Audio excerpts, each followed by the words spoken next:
Nivel 1. Pablo Emilio Escobar Gaviria fue uno de los narcotraficantes más grandes del mundo y además de los más conocidos en la historia, al cual se le han dedicado cientos de representaciones artísticas en el mundo moderno. Quien fue el fundador y líder único del cartel de Medellín, apodado el Rey de la Cocaína.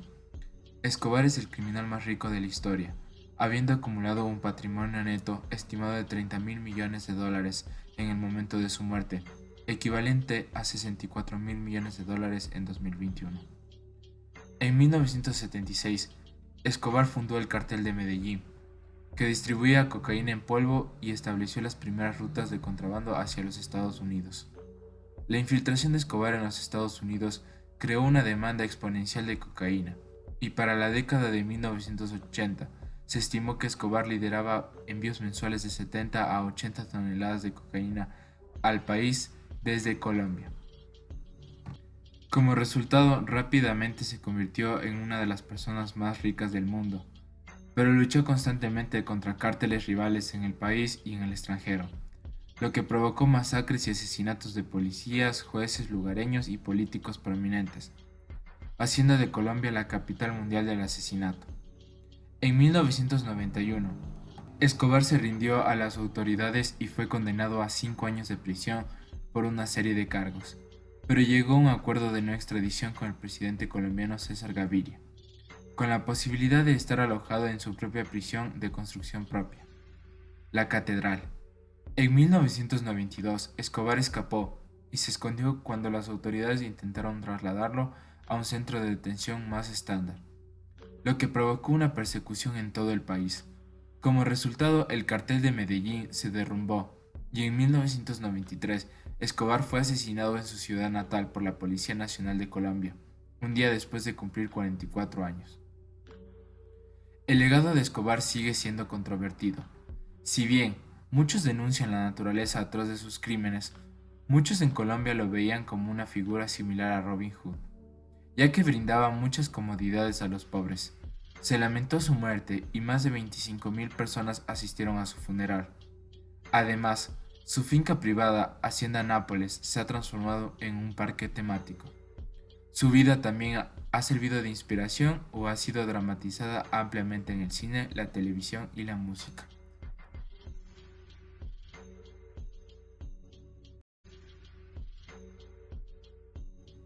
Joaquín Guzmán Laer, El Chapo. El Chapo, debido a su estatura de 1,68, apoyado Shorty, es un ex narcotraficante mexicano y ex líder dentro del cartel de Sinaloa, un sindicato criminal internacional. Se le considera uno de los narcotraficantes más poderosos del mundo. El Chapo es muy conocido por su famoso escape. El 11 de julio de 2015, Guzmán se fugó del Centro Federal de Readaptación Social número 1. Guzmán fue visto por última vez por las cámaras de seguridad a las 8:52, cerca del área de la ducha en su celda. El área de la ducha era la única parte de su celda que no era visible a través de la cámara de seguridad. Después de que los guardias no lo vieron durante 25 minutos en el video de vigilancia, el personal fue a buscarlo. Cuando llegaron a su celda, Guzmán se había ido. Se descubrió que había escapado a través de un túnel que va desde el área de las duchas hasta el sitio de construcción de una casa, a 1,5 kilómetros de distancia en un barrio de Santa Juanita. El túnel se encontraba a 10 metros de profundidad bajo tierra, y Guzmán usó una escalera para subir al fondo. El túnel tenía 1,7 metros de alto y 75 centímetros de ancho. Estaba equipado con luz artificial, conductos de aire y materiales de construcción de alta calidad. Además, en el túnel se encontró una motocicleta que las autoridades creen que fue utilizada para transportar materiales y posiblemente al propio Guzmán.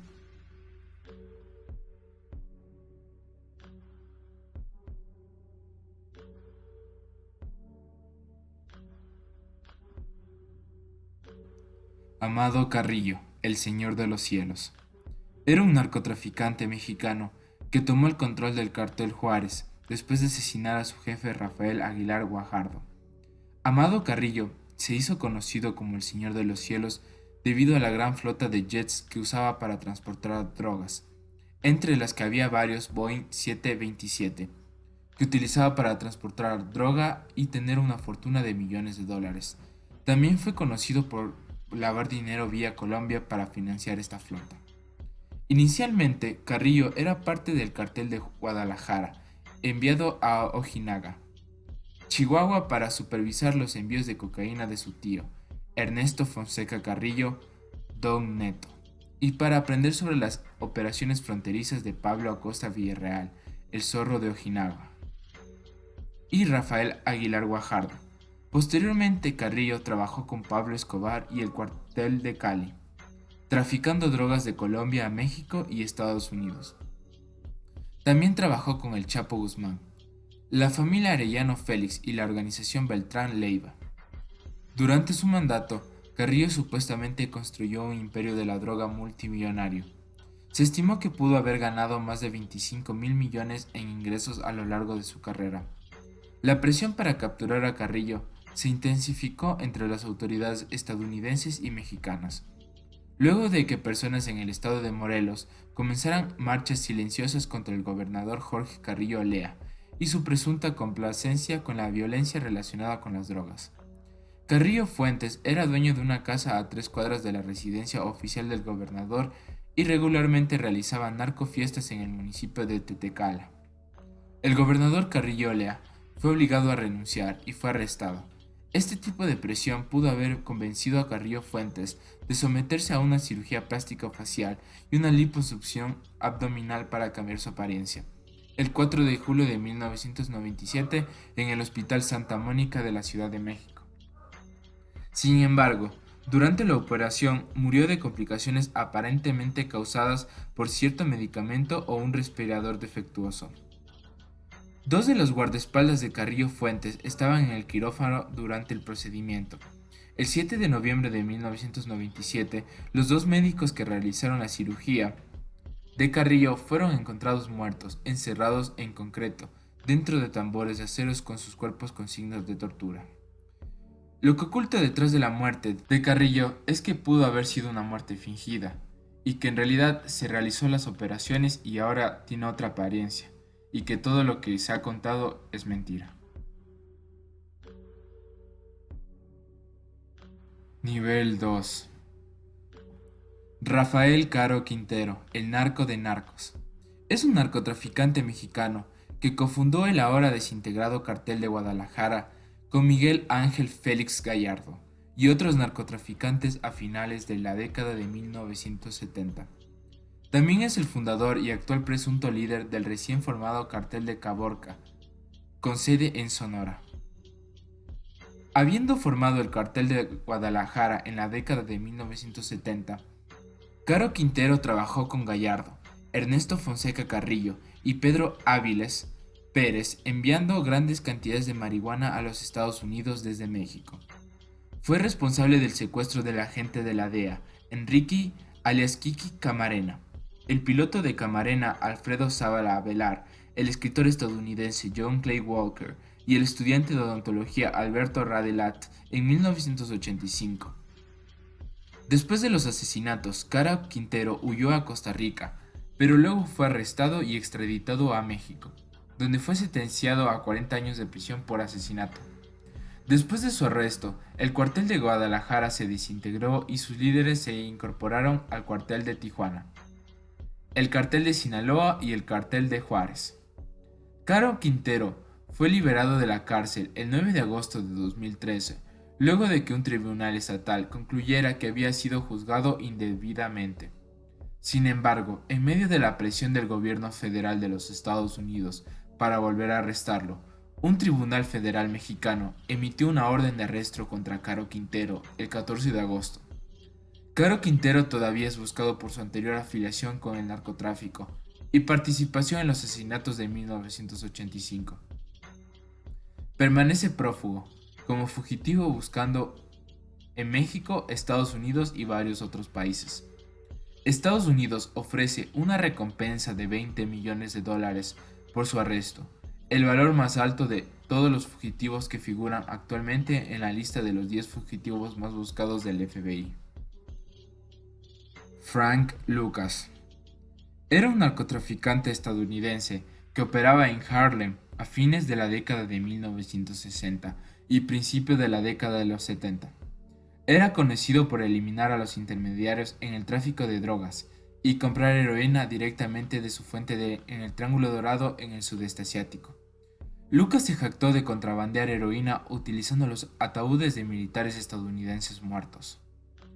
Lucas nació en La Grange, Carolina del Norte y se crió en Greensboro, Carolina del Norte. Era hijo de Mahalia. Dijo que el incidente que provocó su motivación para embarcarse en una vida delictiva fue haber presenciado el asesinato de su primo de 12 años a manos del Ku Klux Klan, por aparentemente mirar de forma imprudente a una mujer caucásica. En Greensboro pasó por una vida de delitos menores, hasta que en una ocasión se peleó con un antiguo empleador cuya hija Frank había tenido una aventura. En la pelea Lucas golpeó al padre en la cabeza con una tubería, dejándolo inconsciente. Empezó siendo chofer y jefe de sicarios del narcotraficante Bumpy Johnson. Después de su muerte, decide entrar en el negocio trabajando para otro gángster. Después de que subiera el precio de la heroína, Frank decidió buscarla por su cuenta. Llamó a su primo, Tom Lucas Bardina, del ejército estadounidense que prestaba servicio en Bangkok, y conseguí traer la droga hasta los Estados Unidos para ser vendida en grandes cantidades. La heroína de Lucas gana fama y se convierte en una moda, al punto de ser vendida en todas las esquinas de la Gran Manzana. Comercializó dicha droga bajo el nombre de Blue Magic. La misma tenía el doble de pureza que el resto y la comercializaba a un precio mucho menor.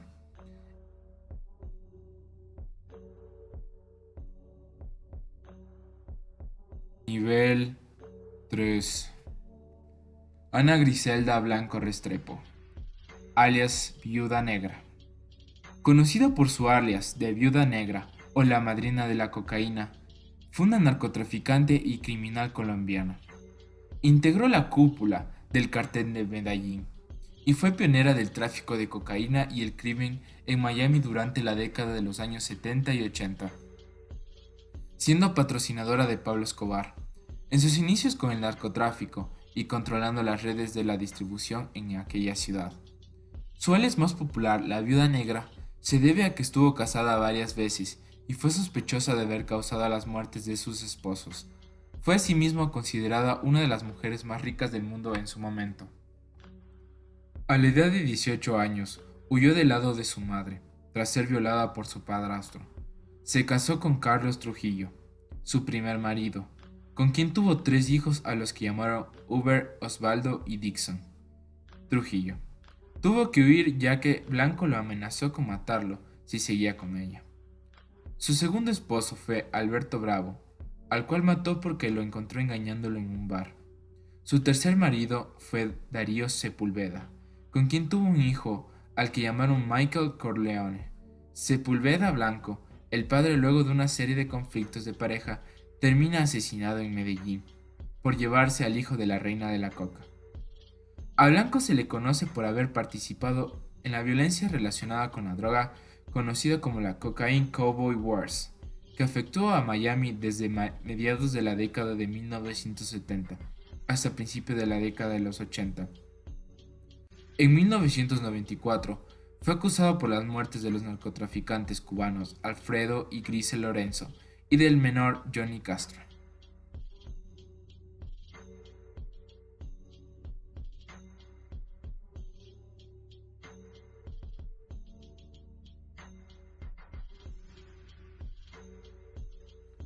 Ismael Mario Zambada García es un presunto narcotraficante mexicano y líder del Cartel de Sinaloa, un sindicato criminal internacional con sede en Sinaloa, México. Antes de asumir el liderazgo de todo el cartel, se desempeñó como coordinador logístico de su facción Zambada García, que ha supervisado el tráfico de cocaína y heroína hacia Chicago y otras ciudades de los Estados Unidos por aviones, narcobuses, portacontenedores, lanchas rápidas, barcos de pesca, autobuses, vagones de ferrocarril, remolques de tractor y automóviles. La organización de Zambada García, el cartel de Sinaloa, recibe cantidades de varias toneladas de cocaína principalmente por vía marítima, de origen colombiano. Después de recibir la cocaína, el cartel de Sinaloa utiliza una variedad de métodos, incluidos aviones, camiones, automóviles, barcos y túneles, para transportar la cocaína a los Estados Unidos. Los miembros del cartel pasan de contrabando de la cocaína a las celdas de distribución en Arizona, California, Illinois y Nueva York. Ismael Zambada ha aparecido en American Most Wanted y el FBI está ofreciendo hasta $5 millones por información que conduzca hacia su captura.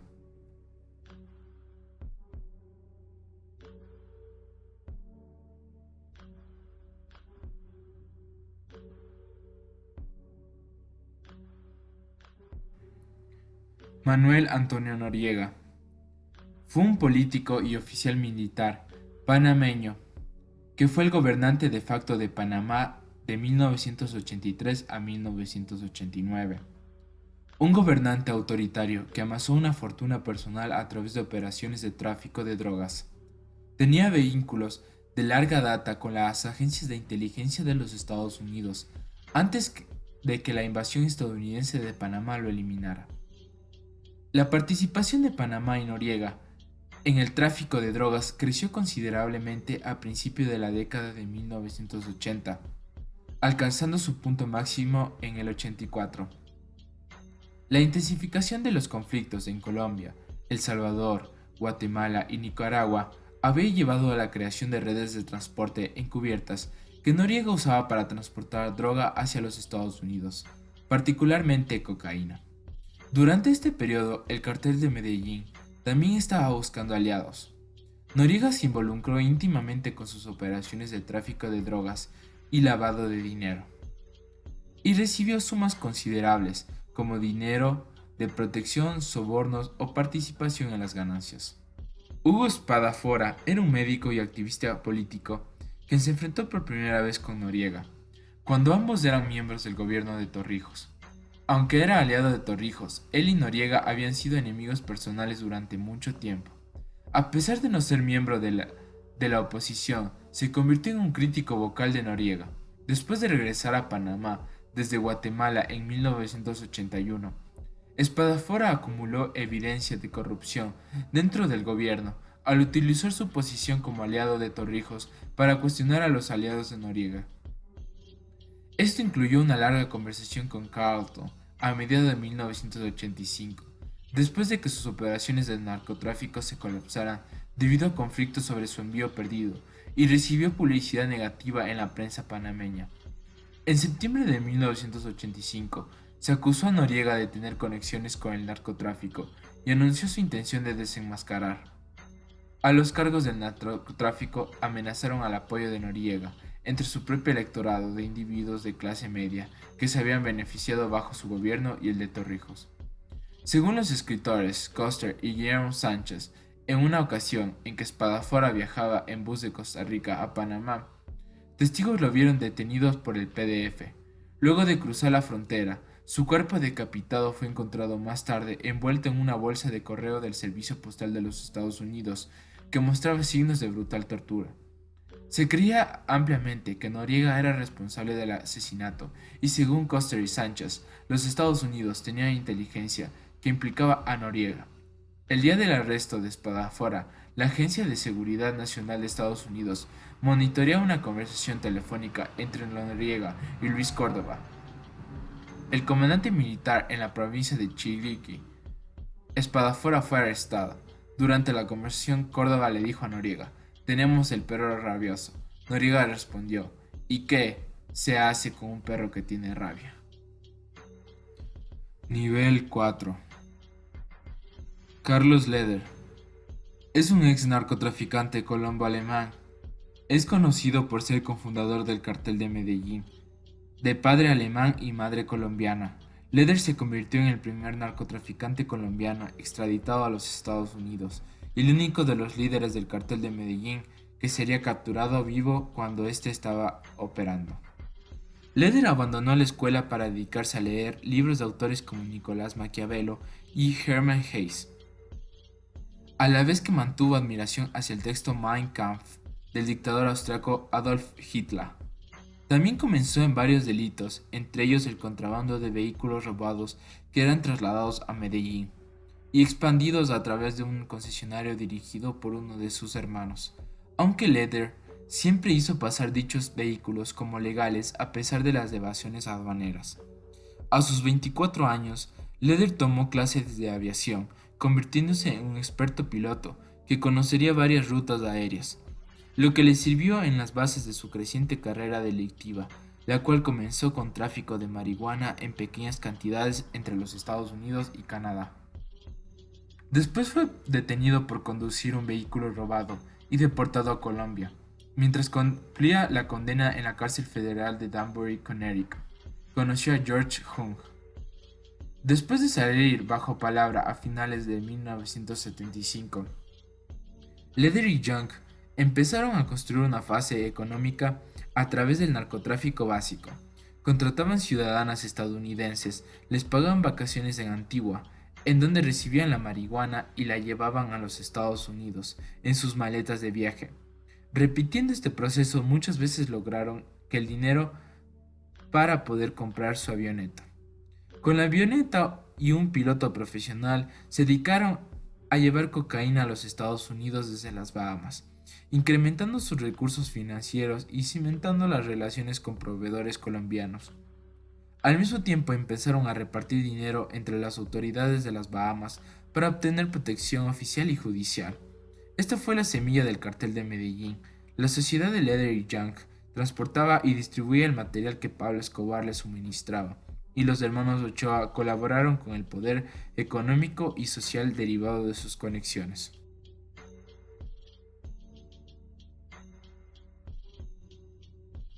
Edison Washington Prado Álava, el Pablo Escobar ecuatoriano.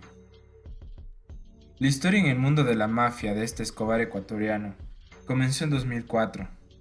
Para esa época era un avezado lanchero en Manta. Su habilidad para navegar en las difíciles aguas del Océano Pacífico hizo que el grupo de rastrajos y los hermanos Comba del Cartel del Norte del Valle pusieran sus ojos en él para transportar droga. Desde el vecino país llegaba a Tumaco y otras zonas de Nariño y partía con los embarques hacia Panamá, Costa Rica, Guatemala y México. Por cada viaje ganaba $50,000. 6 años más tarde, para 2010, la mayoría de los integrantes de los rastrajos estaban capturados y varios extraditados. En 2012, Javier Calle, jefe de los Comba, se entregó a las autoridades estadounidenses. Para ese momento, después de todos esos años trabajando para ellos, el ecuatoriano se había ganado la confianza suficiente que le permitió enterarse de todos los pormenores del negocio. Sabía dónde estaban y quiénes eran los dueños de los cultivos. También conocía a los propietarios de los laboratorios y todos los grupos que vendían la droga en el occidente de Colombia. Igualmente sabía quiénes eran los compadres en varios países de Centroamérica y los capos en México, especialmente los del cartel de Sinaloa. El negocio del narcotráfico estaba fragmentado y cada etapa tenía su propio jefe y organización. Ya sin jefes, el ecuatoriano Gerald hizo algo que ningún narco colombiano había hecho desde mediados de los años 90. Se quedó con todo. A sangre y fuego consiguió que los cultivadores, productores y vendedores trabajaran para él. Incluso convenció a los capos mexicanos de permitirle quedarse con varias rutas desde Colombia y entregarles la droga desde las costas de México. En Ecuador compró más de una docena de grandes barcos pesqueros, fabricó y adaptó varias decenas de Go Fast con cubiertas en fibra de vidrio para hacerlas más aerodinámicas, rápidas y difíciles de detectar desde el aire. Los pesqueros los ubicaba en mar abierto, cargados de combustible y eran una especie de bombas de gasolina en alta mar. Allí llegaban los Go Fast para aprovisionarle y seguir su travesía, lejos de los controles de los buques antidrogas. Desde Tumaco y sus alrededores despachaba semanalmente entre 10 y 12 lanchas cargadas, cada una con 800 a 1000 kilos de droga. Aparte de su propio negocio, ocasionalmente prestaba el servicio de transporte para otros narcos, a los que les cobraba $2,000 por cada kilo que llevaba hasta Costa Rica o Guatemala. Para no depender de otras organizaciones, decidió controlar todos los eslabones de la cadena, como estructura de producción, logística, ruta marítima, despacho y comercialización de sus cargamentos de cocaína. De ahí la importancia de hacer una operación articulada con la Fiscalía General, las agencias americanas y la Policía de Ecuador. Ese monopolio mafioso que creó en las costas de Nariño lo convirtió en un hombre extremadamente rico. En muy poco tiempo, parte de sus ganancias las usó para engrosar las filas de sicarios en Tumaco y en los países centroamericanos donde llevaba la droga. Compró lujosas propiedades en Guayaquil para él y sus familiares y empezó a llamar la atención en las autoridades locales. En 3 oportunidades fue arrestado, pero pasaba poco tiempo en la cárcel, gracias a que conseguía los mejores abogados o sencillamente amenazaba a policías, fiscales y jueces en su país. En Tumaco era bien conocido, allí fingía ser un próspero empresario pesquero que se movilizaba escoltado en lujosas camionetas blindadas por ese puerto. Hace 2 años entró a los radares de la DEA, que lo consideraba uno de los principales objetivos por la inmensa cantidad de droga que ingresaba a los Estados Unidos. Esta agencia alertó que el grupo especial de la DIJÍN sobre este capo, desconocido hasta ese momento en Colombia, agentes encubiertos de esta unidad fueron enviados y comenzaron a investigar las actividades del cartel del ecuatoriano.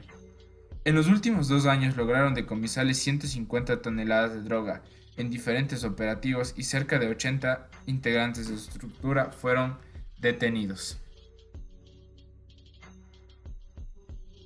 Narco satánico.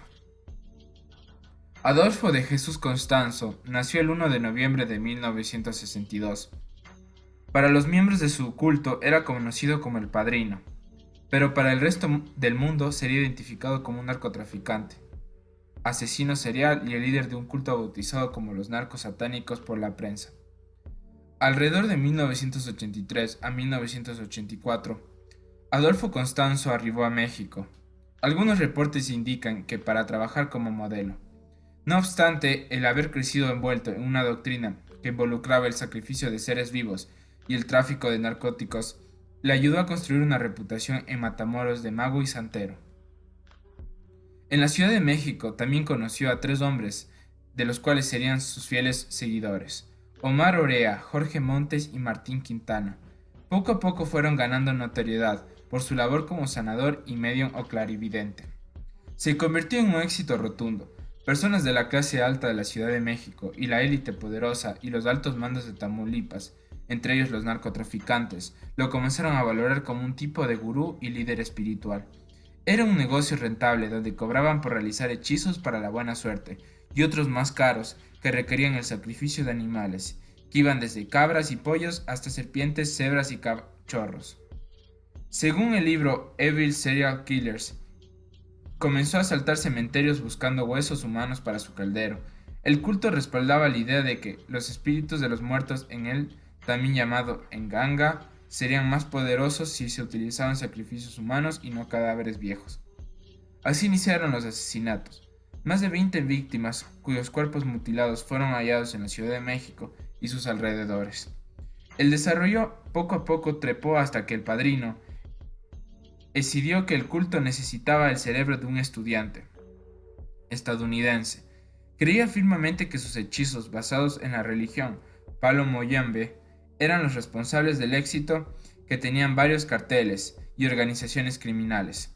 7 miembros de la familia Calzadas aparecieron muertos sin sus cerebros, dedos, oídos y un cuerpo sin la columna vertebral. El Padrino se relacionó y amistó con un cartel emergente, los hermanos Hernández, y en 1987 reclutó a una joven llamada Sara Aldrete, quien se convertiría en una alta sacerdotisa del culto. El 13 de marzo de 1988, la historia comenzaría a ganar notoriedad. Ese día desapareció un estudiante estadounidense de 21 años de edad llamado Mark Kilroy, y cuyo homicidio y sus detalles desatarían pánico entre las autoridades de México y Estados Unidos.